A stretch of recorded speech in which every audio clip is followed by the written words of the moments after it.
Sakit lho. Lagi kok iki bocah kok ndi to Mas sampean ki le? Kula teng beli Omahmu ndi? teng Batang Saren.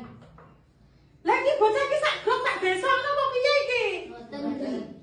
Lah arep nyapa rene marep nyapa? Kelas jaranan. Lah kok ngerti sapa sing ngomong Mas jaranan itu sapa sing ngelasi? Enggak. Astagfirullahaladzim.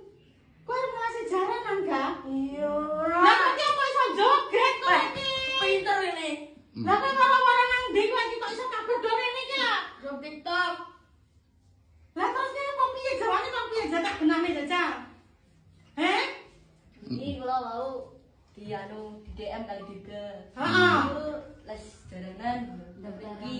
Pendaftarannya Rumah kami ternyata ora ki piro pendaftarane jarane? 50.000. Lah kok arep dolan duwe ketek-ketek kurane warga? Mangan peng loro. Oh, lanang ping loro. Iya. Terus sing ngentang ning sapa?